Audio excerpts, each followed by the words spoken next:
Bonjour à toutes et à tous, bonsoir. Merci d'être là ce soir, merci d'être là aussi nombreux. Je m'appelle Alaric Bourgoin, je suis professeur à HEC et je suis donc le co-directeur du pôle dirigeant avec mon collègue Denis Chenevert dans le fond de la salle, qui est le pôle de recherche qui accueille la conférence de ce soir qui porte sur l'acceptabilité sociale des grands projets.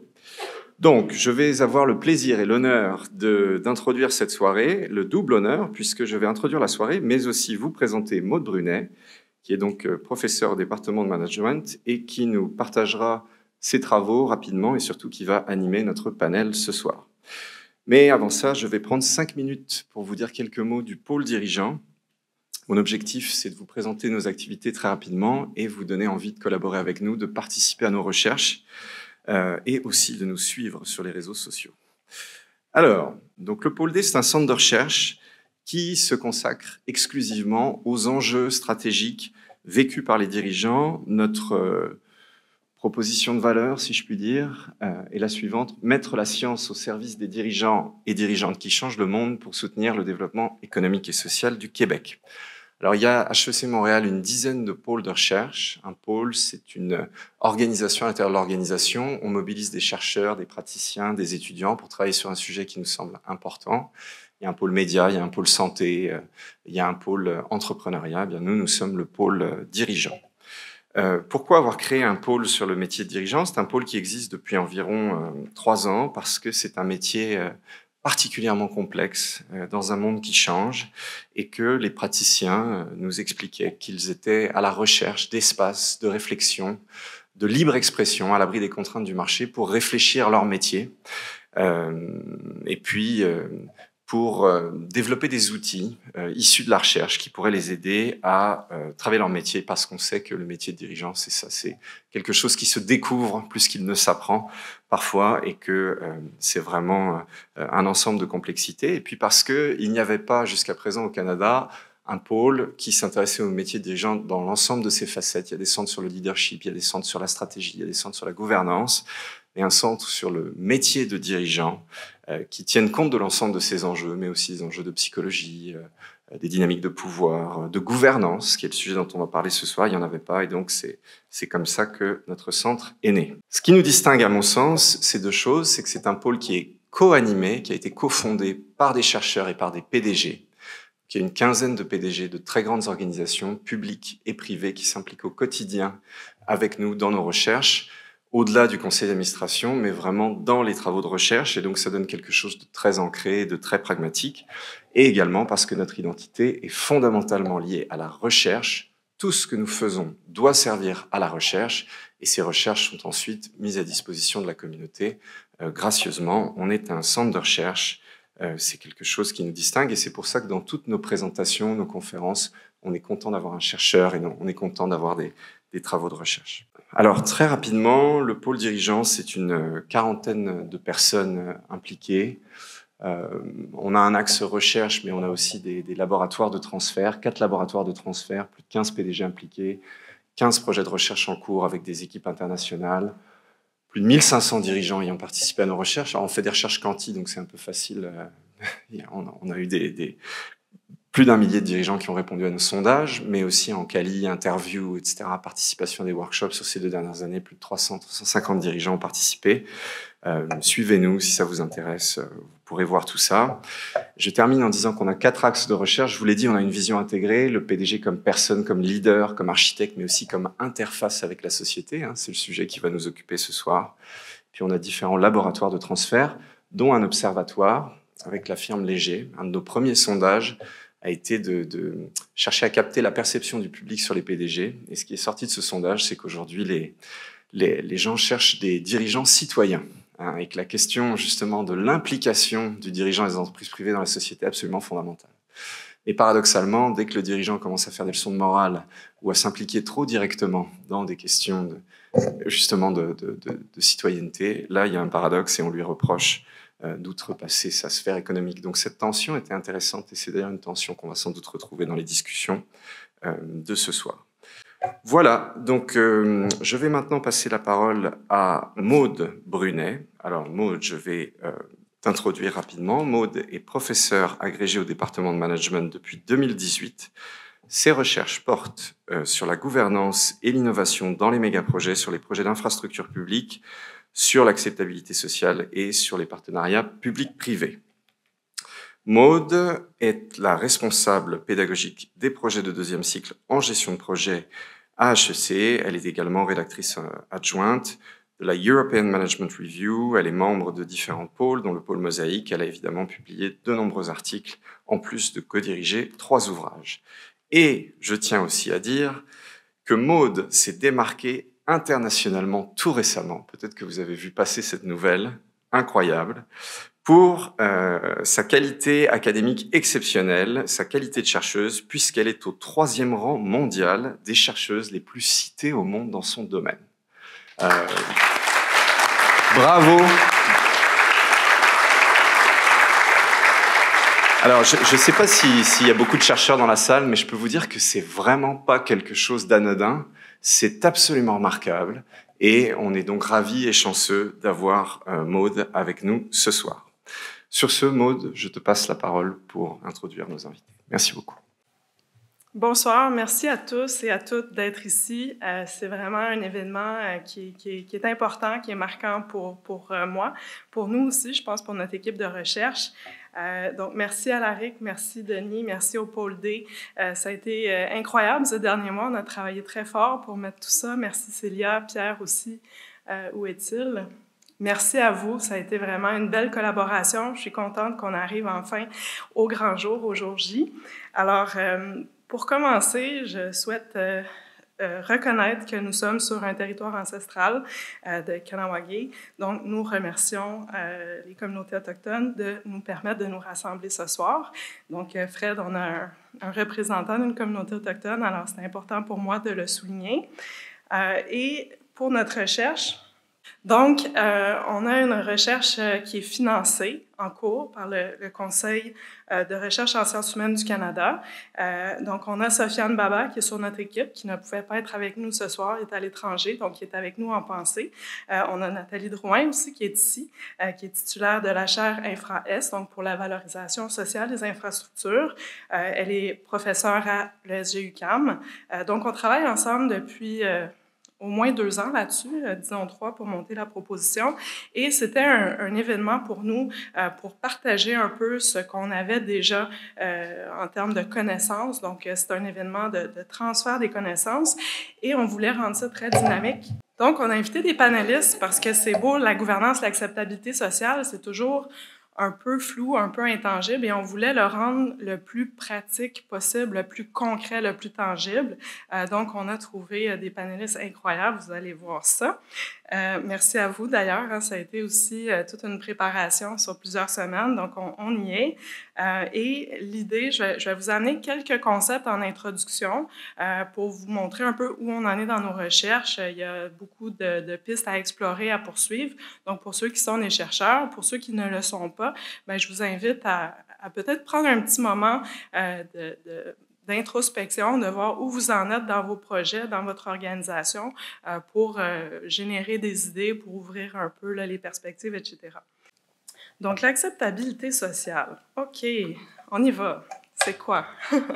C'est un concept multifacette, OK? Donc, ça veut dire beaucoup de choses. En même temps, des fois, les gens peuvent critiquer que c'est un concept creux, un concept vide. On a fait, notre équipe de recherche, un papier sur la définition même de ce concept-là. On a interrogé une vingtaine de personnes l'été dernier, puis on est arrivé avec différentes perspectives. Donc, on peut dire que l'acceptabilité sociale, bien, à la base, c'est un concept qui est difficile à définir. Je pense que ça, tout le monde s'entend là-dessus. On peut le voir comme un processus. Hein? Donc, c'est quelque chose qui est évolutif, qui est très dynamique. Donc, on peut voir l'acceptabilité sociale comme un processus, une construction sur du long terme. On peut le voir comme un résultat. Donc, c'est peu importe le processus, si à la fin, la communauté locale accepte, si on a un consensus général, bien, on a l'acceptabilité sociale. Donc, on peut le voir comme un résultat. On peut le voir comme un outil. On peut dire, bien, qu'est-ce que nous, comme gestionnaires de projet ou dirigeants d'entreprise, qu'est-ce qu'on peut mettre en place pour aller chercher cette approbation locale. Donc, on peut voir comme un outil, comme un jugement collectif. Et quand on parle de jugement collectif, on peut déjà cerner que c'est difficile à la base. C'est quoi le collectif? C'est quoi le jugement? Il y a toujours des gens qui vont être pour, des gens qui vont être contre.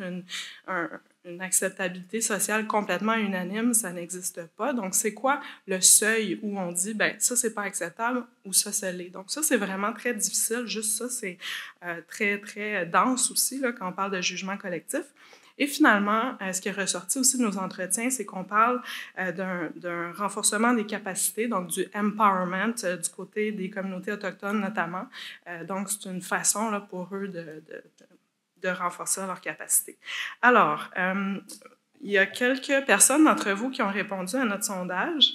Je pense qu'on y est. Je vous ai posé la question, ça c'est basé sur un ouvrage français, donc des chercheurs français. L'ouvrage s'appelle « La concertation est-elle rentable ?» Donc la question est intéressante en soi. Et je vous posais la question, quel est le principal bénéfice généré suite à la concertation dans les grands projets? Et vous voyez ici, la réponse principale, vous avez dit améliorer l'acceptabilité des projets, réduire les conflits potentiels. Il n'y a pas de mauvaise réponse. En fait, c'est toutes des réponses, des bénéfices là, de la concertation. Donc, c'est intéressant de voir, selon vous, lequel est le plus important, mais ils sont tous à peu près sur le même pied d'égalité là, selon les chercheurs de cet ouvrage. Et pour la suite, selon vous, quel est le coût de la concertation dans les grands projets en proportion du budget total? Vous avez répondu majoritairement entre 1 et 5 du coût total du projet. Selon les chercheurs français donc, qui ont fait cet ouvrage en France, donc on n'est pas dans les mêmes contextes, ce n'est pas les mêmes réglementations en place et autres, on est plutôt dans le 0,1 à 1 pour les grands projets. Maintenant, c'est quoi un grand projet? Il y a encore plusieurs définitions. Je vous donne un exemple. Quand on parle des grands projets au Québec, on est dans le 50 millions et plus. Sur 50 millions, à des coûts entre 0,1 et 1 donc, on est entre 50 000 et 500 000 pour mettre en place des processus de concertation. Dans les méga-projets, donc 1 milliard de dollars et plus, on parle pour un projet d'1 milliard entre 1 million et 10 millions. Donc, ce n'est pas énorme et on va le voir aussi, ça c'est une autre facette que je n'ai pas présentée. Il y a des gens qui nous ont parlé de l'acceptabilité sociale puis des démarches entourant ça comme une façon de réduire les risques dans les projets, donc de minimiser les conflits. Alors ça aussi, ça peut être intéressant. Donc, c'est difficile à quantifier. Si vous voulez lire cet ouvrage, il y a beaucoup de nuances, il n'y a pas de réponse définitive.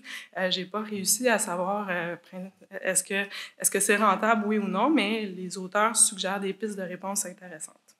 Alors voilà pour ça. Maintenant, ce que je voulais mentionner, parce qu'on parle de concertation, de consultation publique, ça c'est un continuum qui montre qu'il y a différentes façons quand on parle de faire de l'acceptabilité sociale. Si je vous montre complètement à gauche, bien, il y a de l'information. Donc, de donner de l'information, c'est une façon d'avoir cette communication. Ce n'est pas une co-construction, là où on s'approche ici dans le gradient. Donc, on a de plus en plus de l'implication des citoyens qui est inclus. Puis, on parle, dans ce cas-ci, plus on tourne vers là, de gouvernance participative.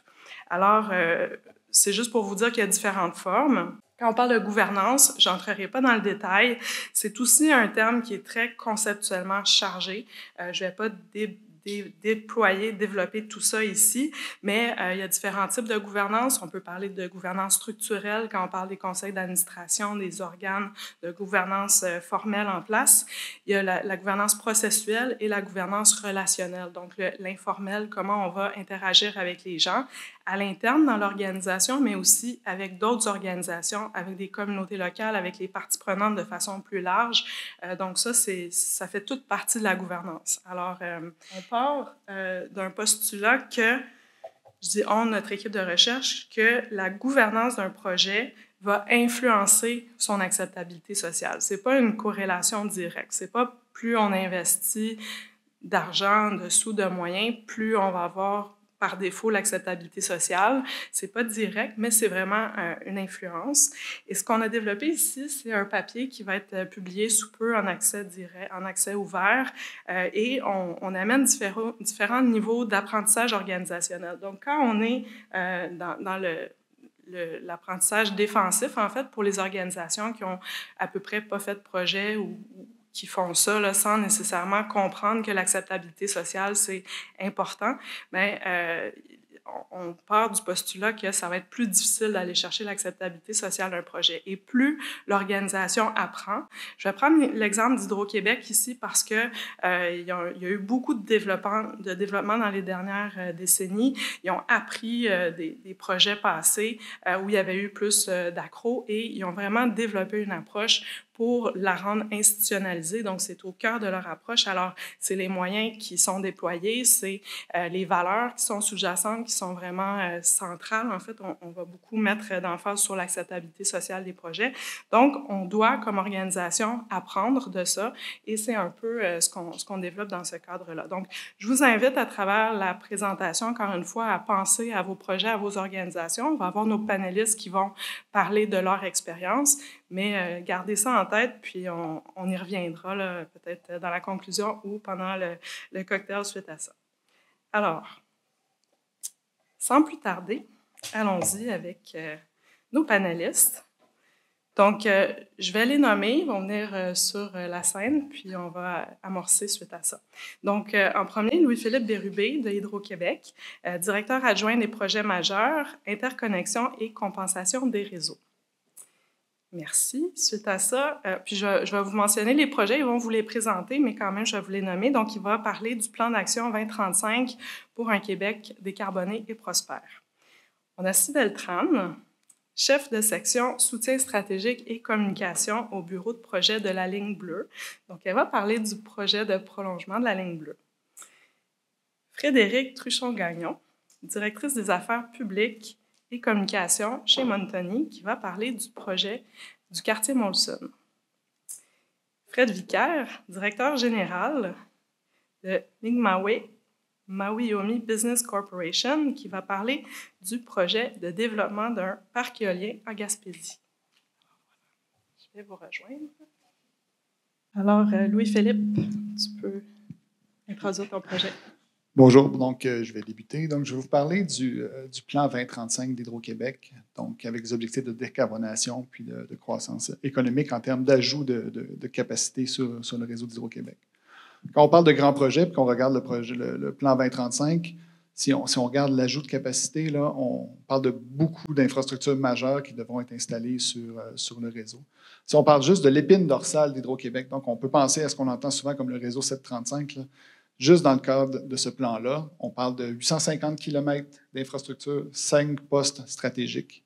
Donc, 850 km, là, on parle de plus de 1600 structures de pylônes, là, pour ceux qui veulent voir ça. Donc, c'est très important. On va toucher presque partout au Québec pour être capable de déployer ce réseau-là. Donc, l'acceptabilité sociale va être au cœur du déploiement parce que pour obtenir ces objectifs-là, on va devoir le travailler conjointement avec les communautés. On pourra en parler par la suite. Merci. Oui, bonsoir tout le monde. Donc, moi, je viens vous parler du prolongement de la ligne bleue du métro de Montréal. Ça fait plus de 40 ans à Montréal qu'on parle du prolongement de la ligne bleue. Vous vous demandez, est-ce que ça se fait vraiment? La réponse est oui. Si vous êtes allé circuler dans l'axe de Jean Talon, vous avez peut-être vu nos grandes palissades bleues. Nos 5 stations sont maintenant en construction. Donc, on construit 5 stations dans l'axe de Jean Talon, aux intersections Pineuve, Viau, Lacordaire et L'Angelier. Également, on prévoit dans le projet des infrastructures d'intermodalité. Donc, on a 2 terminus d'autobus qui sont prévus. On a des liens piétonniers également qui sont prévus du côté de Pineuve et du côté d'Anjou. Et un prolongement de métro, ça vient avec des équipements opérationnels également, donc des équipements électriques, des équipements de ventilation. Au total, ça donne une 15aine de chantiers qui vont se déployer dans l'est de Montréal et ça vient avec toute une panoplie d'enjeux qu'on amène dans un milieu construit, un milieu habité, un milieu occupé. La bonne nouvelle dans ça, c'est qu'on n'est pas seul, on est plusieurs. La SCM est partenaire avec 4 autres grands partenaires, la Ville de Montréal, la RTM, le gouvernement du Québec et la SQI, qui fait en sorte que on est confiant de réussir à réaliser pour 2031 ce grand projet-là qui va faciliter les déplacements d'environ 68 000 personnes par jour et qui va faire en sorte qu'on va pouvoir passer de Anjou à l'actuelle station Saint-Michel en environ 8 minutes. Merci. On va y aller avec une petite vidéo pour Montoni.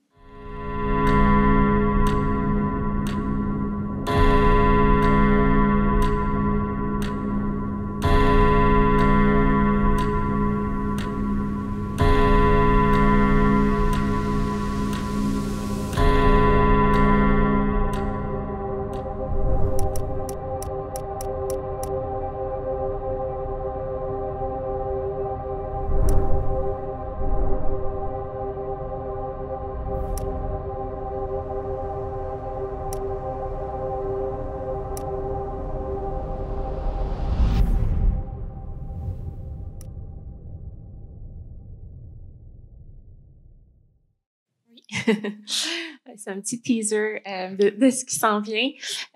Bonsoir tout le monde. Merci Maud pour l'invitation. On voit pas les écrans, mais là, j'imagine que c'est le plan du quartier qu'on voit présentement.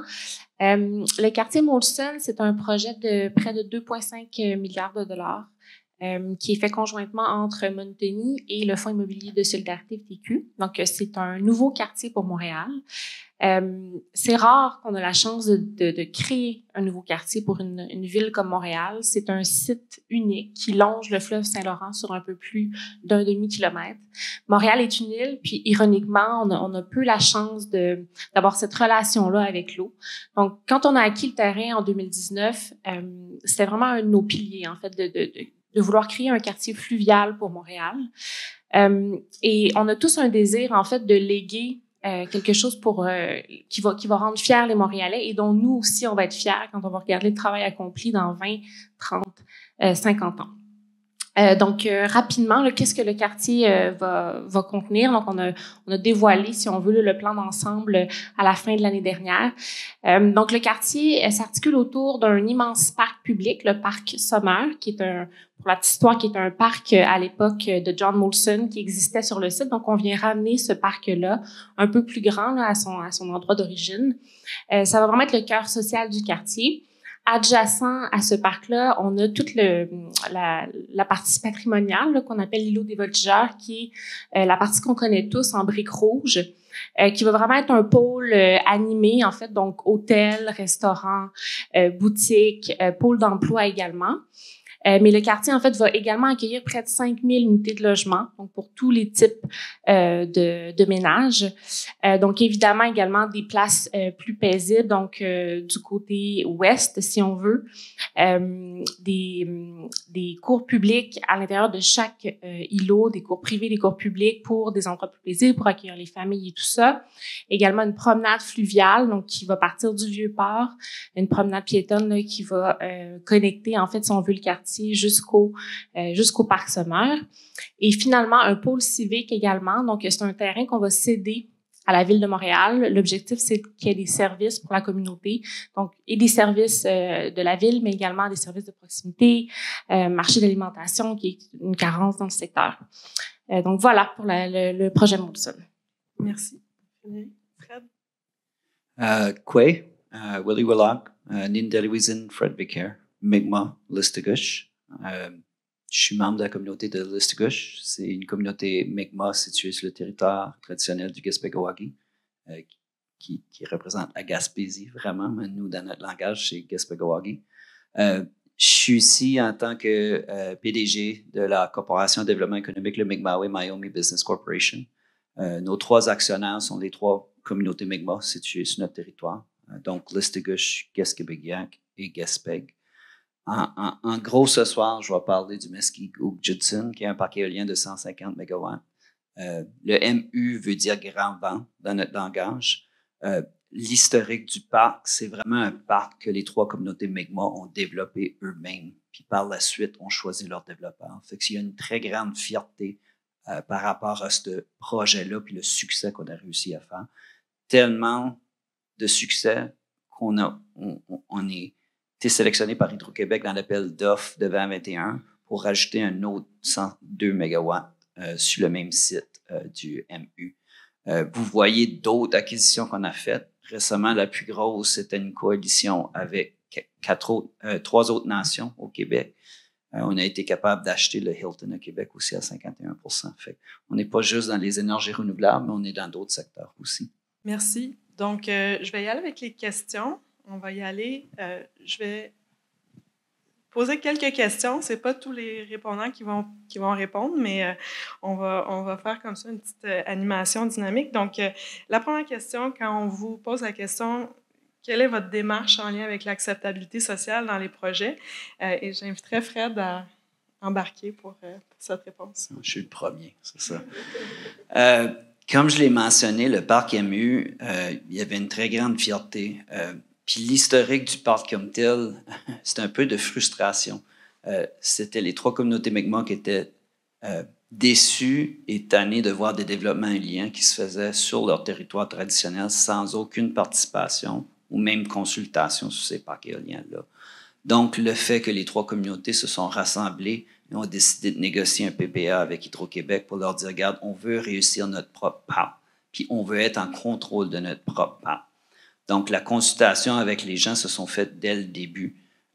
On devait les informer par rapport à, c'est une vision que vous voulez avoir. Oui, sur notre territoire, on veut participer. Pas seulement économiquement, mais on veut aussi participer sur la gouvernance, sur tous les aspects de la construction aussi. Fait qu'on est vraiment fiers de ça parce qu'on a été capable de réussir à mettre 115 employés Mi'kmaq directement sur le chantier de construction. On a aussi eu 4 techniciens qui ont travaillé sur le chantier aussi qui sont Mi'kmaq. On a été capable de développer aussi une gouvernance où on a 3 gens qui s'assoient sur le conseil d'administration 50-50 avec notre partenaire.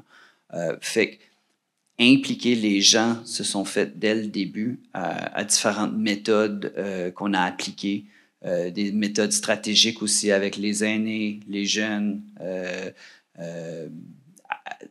informer les gens tout au long de la construction aussi du parc. Merci. Puis, je vais relancer la question pour Louis-Philippe parce que tu parles plus du plan 2035, donc ça a aussi des implications au-delà d'un seul projet. Là, on parle de plusieurs projets. Exactement, exactement. En fait, si on reprend l'épine dorsale que je parlais tout à l'heure, puis on regarde un peu qu'est-ce que ça touche comme empreinte là, en termes d'impact de consultation. Là. On parle de 25 MRC, 200 municipalités, puis 11 communautés autochtones pour ces 3 axes-là, les 850 km qu'on parlait. Donc, pour atteindre ces objectifs-là, il n'y a pas de secret. Il faut commencer le plus tôt possible parce qu'il y a beaucoup de gens qui vont être rencontrés, il y a beaucoup de gens avec qui échanger. Puis quand je parle de rencontrer, ce n'est pas amener de l'information, c'est vraiment échanger de l'information pour bâtir une vision commune. Donc, le but, c'est d'arriver assez tôt pour qu'il n'y ait aucun élément cristallisé au sein de nos équipes, au sein du développement, puis regarder le projet en termes de pourquoi on fait ce projet-là, puis c'est quoi ce projet-là, puis bâtir le comment. Donc, comment on fait ça? On fait ça en plusieurs étapes. Donc, la première étape, c'est vraiment arriver, puis regarder, puis définir une zone d'étude. On parle d'infrastructure linéaire, je parlais de ligne de transport, je parlais de postes, je parlais de 800 quelques kilomètres. Donc, si on arrivait déjà avec une ligne tracée sur une carte, c'est sûr qu'on ne pourrait pas avoir l'échange et la discussion qu'on souhaitait avoir. Donc, en arrivant avec une zone d'étude, qui nous permet après ça de retourner, prendre tous les intrants qu'on a eus, des élus, des gens qu'on rencontre en audience, de groupes cibles qu'on peut voir avec tout ça, permet d'élaborer des variantes de projets qui nous permettent d'arriver à une deuxième étape de consultation qui rajoute un peu plus de concret, qui peut faire émerger aussi des préoccupations, puis des appréhensions pour le milieu ou même des opportunités là, qui se mettent à émerger. Puis, avec toutes ces étapes-là, on converge tranquillement vers la solution qu'on va retenir, sur laquelle on pourra travailler avec les différentes communautés sur les scénarios pour amoindrir et réduire au minimum les impacts de ce projet-là. Oui, merci. Puis, c'est ça, on parlait tout à l'heure des coûts de la concertation, mais il y a aussi du temps qui doit être impliqué là-dedans, donc le temps des ressources à l'interne et tout ça. Donc, et vous avez quand même beaucoup de ressources, mais comment est-ce que vous allez déployer tout ça? Est-ce qu'il y a des planifications à l'interne pour justement vous assurer que vous avez assez de ressources pour faire tout ça? Oui. C'est sûr qu'au niveau déjà là, de l'approche terrain, des gens qui connaissent le milieu, on a déjà des gens dans nos équipes qui sont déployés chez Hydro-Québec partout sur le territoire, qui sont déjà présents, qui sont déjà en contact, pas seulement pour nos projets, pour nos opérations aussi. Donc, cette connaissance du milieu-là, cette proximité, parce que chaque projet requiert une nouvelle connaissance, là, mais cette proximité du milieu-là est déjà présente. Là. Donc, nos équipes sont là. Par la suite, c'est sûr qu'on a des équipes dédiées à chacun des projets. Quand on parle de consultation puis de présence sur le milieu, c'est pas seulement nos gens, c'est pas nos gens de communication qui vont sur le terrain, c'est nos chefs de projet avec nos chargés de projet en environnement, Même, on amène à certains moments nos ingénieurs quand les discussions doivent aller un peu plus dans le détail ou quand on veut essayer d'avoir une meilleure compréhension puis trouver des variantes qui sortent un peu du cadre. Ces gens-là participent à la proximité de ces échanges. Merci. On va passer à l'autre question, mais la question de la démarche d'acceptabilité sociale, on va entendre les autres panélistes y répondre, là, mais on va ancrer un peu plus dans la gouvernance. Donc, si vous voulez nous parler du rôle de la gouvernance pour favoriser des pratiques d'acceptabilité sociale, donc Cybèle. Oui, en fait, tout à l'heure, je vous parlais un peu de l'envergure du projet du prolongement de la ligne bleue. C'est sûr, des fois, nous, on dit, là, on essaye de faire atterrir un Boeing 747 dans l'axe de la rue Jean Talon. Là, c'est un peu comment on voit la dimension de tous les impacts qu'on amène dans le milieu. Également, c'est un projet qui a énormément de visibilité sur le plan médiatique, sur le plan politique également. Donc, tout ça, tout à l'heure, je vous parlais des 5 partenaires du projet. C'est sûr que c'est la STM qui octroie des contrats pour réaliser le projet, mais toutes les décisions en lien avec les paramètres clés du projet, toutes ces décisions-là sont prises par les 5 têtes ensemble, par les 5 partenaires du projet de façon concertée. Maud, tu parlais tout à l'heure de la prise de décision en concertation. Donc ça, c'est vraiment quelque chose qui nous permet d'avoir, de viser une vision 360 sur les risques potentiels, sur les enjeux qui pourraient survenir en cours de route dans le projet. Puis tout à l'heure, on parlait de justement comment l'acceptabilité sociale fait en sorte qu'on facilite la réalisation des projets. Bien, pour nous, on le vit vraiment au PLB, le fait d'avoir dans la gouvernance-là une vision qui est le plus globale possible, si je peux dire ça comme ça. Ça nous permet justement d'anticiper davantage les enjeux qui pourraient survenir, de les prévenir, parce que sûrement qu'on les vivrait de toute façon, mais en les voyant venir à l'avance, ça nous permet de les anticiper, de prendre les moyens pour vraiment réaliser, puis faire en sorte que le projet avance, le projet progresse et se réalise dans l'enveloppe de temps et de ressources budgétaires qui nous est allouée. Merci. Et oui, j'inviterai Frédéric. Oui, j'en parlais un peu plus tôt. C'est ça, c'est un projet qu'on fait à 50-50 avec le Fonds immobilier de solidarité FTQ. Donc, évidemment, il y a un organe de gestion là, qui a été créé, donc un comité de gestion. On se rencontre aux 2 semaines. C'est un comité sur lequel je siège et c'est à ces rencontres-là que, il y a des états de l'avancement du projet puis toutes les décisions sont prises. Mais au-delà, en fait, des propriétaires partenaires, on a différentes parties prenantes. D'abord, tantôt, je parlais du quartier fluvial, mais en fait, entre notre quartier et le fleuve, il y a quand même le port de Montréal. Donc, c'est un voisin important pour nous. Il y a les rails de chemin de fer qui passent et elles sont là pour rester. Donc, ça fait partie d'une partie prenante très importante. Il y a également la ville de Montréal. Donc, on est en train de créer un nouveau quartier. Donc, il y a une entente sur le logement qui doit être conclue. Toutes les infrastructures ne sont pas en fait, le site n'est pas desservi par les infrastructures. Donc, ça, c'est un immense chantier. Donc, moi, je suis en contact avec le cabinet de la mairesse. On a une collaboration régulière, en fait, avec le cabinet. Et mes équipes au développement, eux, on les rencontre pratiquement hebdomadaires avec des équipes à la ville, service de l'habitation, service de l'infrastructure, pour s'assurer qu'on fasse avancer ce projet-là. Je pense que ce qui est particulier aussi avec le quartier Molson, c'est que on est dans un secteur qui vit une transformation importante. Donc, il y a le quartier Molson, mais il y a également le quartier des Lumières, qui est le site de Radio-Canada. Il y a l'Esplanade Quartier également juste à côté. Donc, c'est un quartier qui va vraiment qui va changer de visage là, au cours des prochaines années. Et face à ça, en fait, il y a quelques années, il y a une démarche qui a été entreprise pour réviser le plan particulier d'urbanisme du secteur pour un peu établir les balises de ces futurs projets-là. Et dans le cadre de ce contexte-là, en fait, il y a un comité qui s'est formé, le comité d'accompagnement des grands projets Centre-Sud, qui est un comité vraiment qui s'est créé, qui s'est fourni d'une mission, en fait, d'accompagner les développeurs. Donc, c'est à peu près une 40aine d'organismes communautaires au niveau de l'habitation, de l'environnement et j'en passe, de la santé. Puis eux se sont mis ensemble, en fait, pour accompagner les grands projets. Et je vous dirais, au lieu de voir ce comité-là comme un groupe de pression, on l'a vraiment vu comme un allié.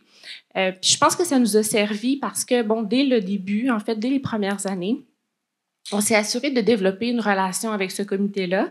Puis pour nous, en fait, ça a facilité notre relation avec le milieu parce que c'était vraiment un canal direct auprès de tous les organismes, en fait, du secteur. Donc, en amont, voilà, il y a eu des rencontres de présentations qui ont été faites pour comprendre les besoins et tout ça. Puis on s'est assuré au fil des ans qu'on les tenait très informés, en fait, et que dès qu'il y avait une annonce publique, ils étaient mis au courant en amont.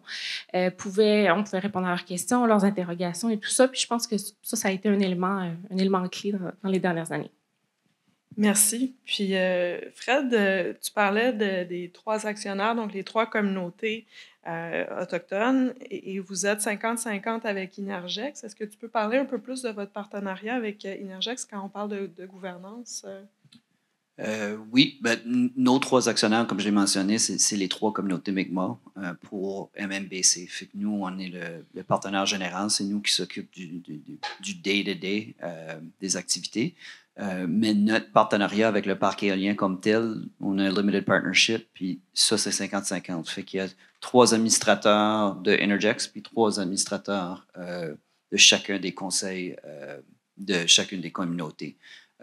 Fait qu'il y a une très bonne représentation. C'était très important pour nous, les Mi'kmaq, qu'on soit impliqués à la gouvernance pour être capable de diriger où, quand et comment le projet va se faire sur notre territoire. On ne voulait pas juste un développeur arrive et dise « OK, ben voici 20%, puis a passive investor ». C'est vraiment pas la clé. On voulait être actif, on voulait participer à tous les niveaux, de la phase de construction à opération, à des prises de décision aussi. Fait qu'on le voit comme une grande fierté pour nous, puis on le voit aussi comme un levier pour d'autres nations au Québec aussi. Puis je le vois aussi comme une nouvelle stratégie que Hydro applique aussi sur leur projet qu'ils annoncent présentement. Fait que la clé, je pense, va être que les Premières Nations vont devoir faire partie des grands projets que Hydro veut développer. Merci. On va passer à la 3e question. Donc, selon vous, et il y en a beaucoup, quels sont les principaux enjeux de l'acceptabilité sociale, donc dans les projets là, que vous pouvez vivre au jour le jour ou à plus haut niveau, là? J'inviterai Frédéric pour commencer. Oui. Écoutez, le site de l'ancienne brasserie Molson, c'est un site qui a plus de 200 ans d'histoire. Donc, quand on a acquis la brasserie, c'était pas un terrain vague où on avait carte blanche. Là. Au contraire, c'était un immense bloc de bâtiments qui avaient été construits l'un par-dessus l'autre, un labyrinthe vraiment. C'est un terrain d'à peu près 1,2 million de pieds carrés. Donc, la première chose à faire, en fait, pour nous, c'était un peu de comprendre ce qu'on avait entre les mains. Hein. C'est une partie de l'histoire de Montréal. Puis on savait que c'était très sensible parce que les Montréalais sont attachés à cette brasserie-là. Et en parlant d'acceptabilité sociale, pour ne pas la nommer, il y a une partie prenante à Montréal, Héritage Montréal, en fait, dont la mission est la préservation du patrimoine. Donc, on savait qu'on avait à traiter ce volet-là de façon très importante, puis ça faisait partie de nos convictions dès le départ. On voulait, en fait, mettre en valeur, on voyait ça comme une valeur ajoutée, en fait, évidemment, la bâtisse. Donc, ce qu'on a fait, en fait, c'est qu'on s'est allié d'une architecte spécialiste en patrimoine, Luce Lafontaine, pour ne pas la nommer. Et elle a fait une analyse exhaustive du cadre bâti. Donc, elle a pris chacun des bâtiments, puis elle y a associé une valeur architecturale, historique, archéologique, et j'en passe.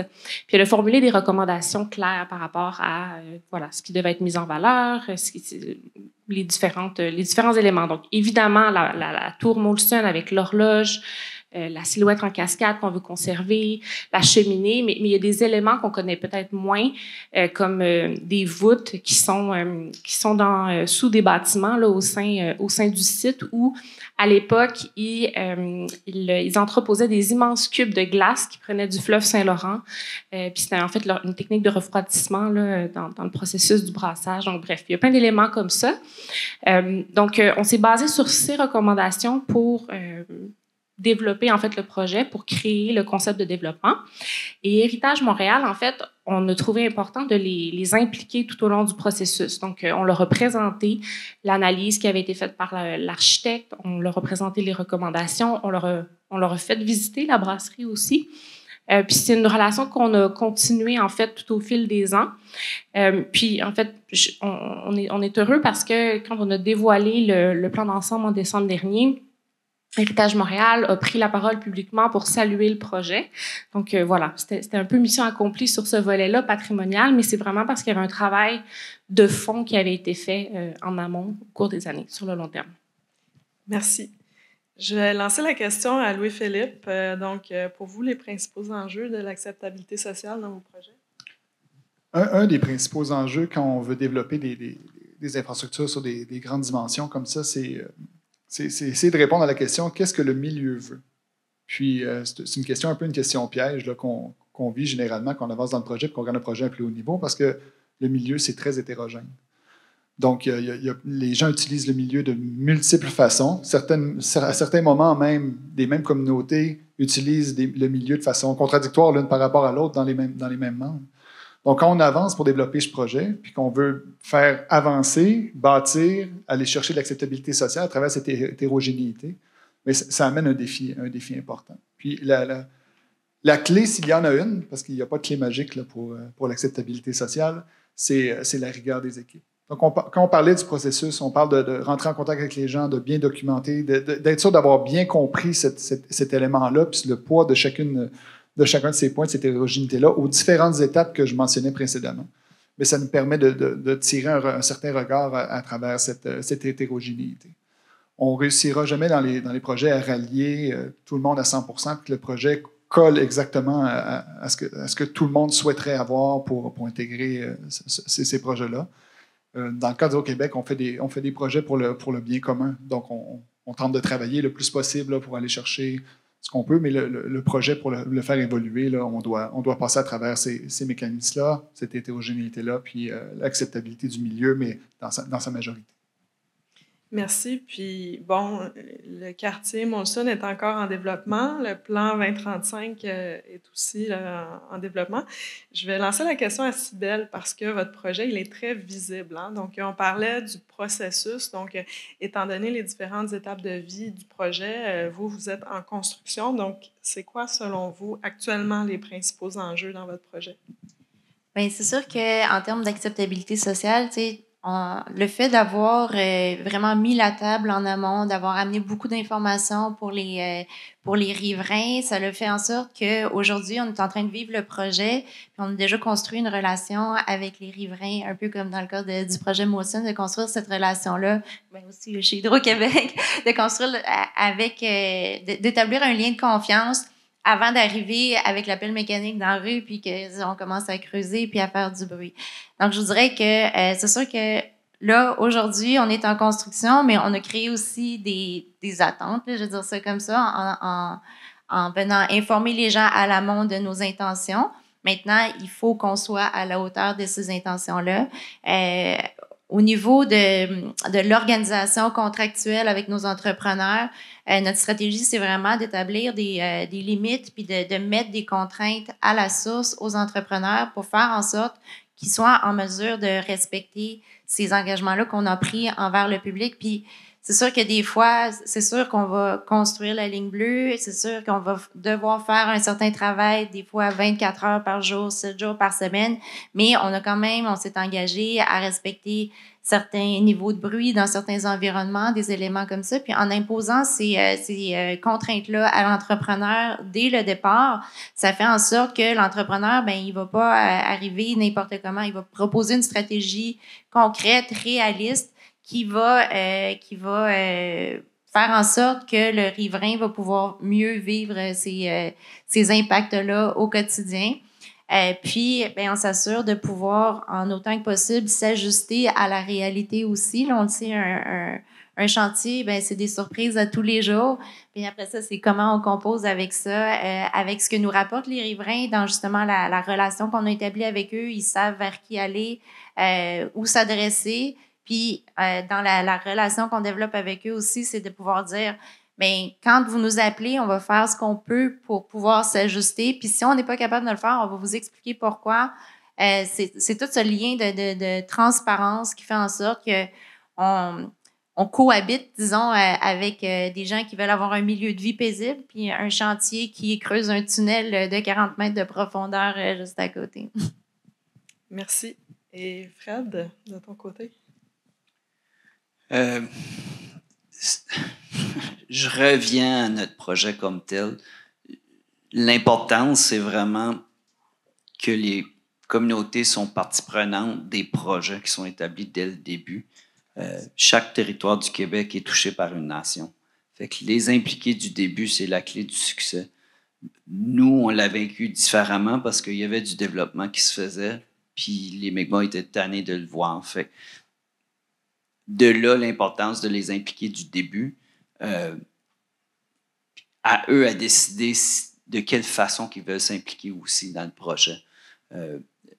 Va aider énormément l'acceptabilité sociale, puis c'est eux qui connaissent le territoire comme tel. C'est eux qui connaissent les herbes traditionnelles qu'on cultive. C'est eux qui connaissent les endroits de chasse. Puis on doit respecter l'information qu'ils vont nous fournir dans ces projets-là. Ça nous a aidé à développer notre projet. Fait qu'on est très fiers de ça, puis ça va être l'application dans tous nos projets aussi qu'on va faire futur aussi. Merci. Donc, si je vous pose la question, quels sont les bons coups que vous avez mis en place, les leçons apprises que vous voulez partager ici? Je vais commencer avec Cybèle. En fait, tout à l'heure, on avait un schéma là, sur les différentes façons en acceptabilité sociale, les différents niveaux. Je pense qu'un élément important dans ça, c'est qu'il faut se dire qu'à chaque étape du projet, il y a ou à chaque même enjeu qui est soulevé, il y a différentes façons d'arriver à nos fins, différentes stratégies de rejoindre les différentes, les parties prenantes. Dans le prolongement de la ligne bleue, il n'y a pas une recette pour l'acceptabilité sociale. Ça veut dire que en fonction des enjeux qu'on voit, en fonction des parties prenantes, on a été capable de se donner une panoplie d'outils. Quand je parlais tout à l'heure de créer un lien de confiance avec les riverains, c'est des différents canaux pour faire cheminer l'information, différentes tribunes aussi pour écouter les gens puis recevoir leur information. On a toute une équipe au prolongement de la ligne bleue d'agents de liaison qui sont sur le terrain. C'est vraiment un visage que les gens connaissent. C'est des gens qui circulent autour des chantiers. Autant les riverains, les commerçants savent à qui faire appel quand ils ont des préoccupations. Et ces agents-là sont capables d'écouter les préoccupations des riverains, mais aussi de leur transmettre de l'information en amont quand on change dans les phases du chantier. Tout ça, ça fait vraiment partie là, de la transparence puis la relation qu'on souhaite établir avec la communauté. Sinon, il y a un autre élément qui est très important pour nous, c'est tout le volet d'ouverture aussi, parce que écouter les gens, c'est une chose, mais être en mesure de réagir aussi puis se donner la capacité de s'adapter avec notre plan initial, c'est très important aussi. Puis finalement, je dirais que tout le côté de l'anticipation puis de la planification, de voir venir les enjeux à l'avance, puis d'établir nos liens avec la collectivité en amont, parce que c'est pas quand ça va mal qu'on décide de mettre en place un comité de bon voisinage, parce que ça a vraiment une portée limitée. C'est en amont, il faut construire ces tribunes-là avec la collectivité, l'adapter aussi, comme Louis-Philippe disait, en fonction de ce que connaît le quartier, puis de vraiment être en mesure de répondre tout en restant dans le projet que nous, on doit réaliser. Là. Donc, c'est un peu on parlait au début là, de compromis dans la décision. Là. Je pense que c'est de mettre en place ces mécanismes-là. Merci. Fred? Pour nous, la leçon apprise, c'est qu'on a réussi le projet. C'était le plus grand succès, c'est de voir que les Mi'kmaq ont été capables de réaliser un projet de cette ampleur-là. Au début, je te dirais que les gens, même dans les communautés, ne croyaient pas qu'on allait réaliser ce projet-là. Puis la leçon apprise de ça, c'est d'être capable de gérer les attentes de nos membres aussi. C'est pas à cause que le projet est très bien expliqué, très bien construit. Il va quand même avoir des attentes des gens qu'on doit être capable de gérer. Fait que ça, c'est la plus grosse leçon que nous, on a appris. Un, on est capable de le faire. Puis deux, OK, faut quand même gérer les gens qui ont des attentes un petit peu plus élevées, surtout dans chacune des communautés. Merci. Frédéric? Oui, je ne veux pas répéter ce que Cybèle a dit parce que je trouvais que ça représentait bien en fait toute l'importance en fait de développer des relations, des vraies relations en fait avec les communautés, avec les gens, avec les organismes. C'est quelque chose qu'on a fait voilà sur le long terme. Puis je pense que c'est ce qui nous sert. Puis je dirais pas, en fait, c'est ça, c'est vraiment pas mission accomplie parce qu'en même temps on est au tout début, donc ça fait près de 5 ans là, qu'on planifie le développement. Là, on avance sur une première pelletée de terre d'ici la fin de l'année, on l'espère, mais c'est un chantier qui va s'étaler sur 7 à 10 ans. Donc, il y a encore tout à faire. Tu sais, donc, je pense que ces relations-là, là, on a un bon lien avec les groupes citoyens, le comité, nos parties prenantes, mais c'est vraiment quelque chose qu'on doit entretenir. Puis, par rapport à ce que tu disais aussi, le carré de sable aussi qu'on leur donne, parce que c'est une chose, en effet, de les écouter, de leur transmettre de l'information, mais après ça, il faut être capable aussi de s'adapter, de s'adapter en fonction de la réalité puis de ce qui se passe sur le terrain. Puis peut-être en terminant, par rapport au bon coup, mais je dirais un bon coup futur, mais un de nos objectifs également, Montagny, on se spécialise en bâtiment durable. Donc, on était la première entreprise au Canada dans le début des années 2000 à certifier un bâtiment industriel LEED A. Donc, ça fait vraiment partie de notre modèle d'affaires. Puis, Molson étant un peu le joyau, si on veut, de notre parc immobilier, on veut vraiment que ce soit un modèle de développement immobilier durable pour le futur. Puis, on veut que ce soit voilà, un modèle pour notre industrie. Donc, évidemment, des certifications LEED, des bâtiments carbone zéro et tout ça, mais il y a présentement une boucle qui est à l'étude, donc une boucle énergétique qui permettrait d'alimenter le quartier en entier. Donc, j'espère avoir une annonce par rapport à ça dans les prochains mois, mais ça avance plutôt bien. Mais je pense que ça va être un élément fort également qui va favoriser, en fait, on espère, l'adhésion de la communauté à ce projet-là. Merci. Louis-Philippe?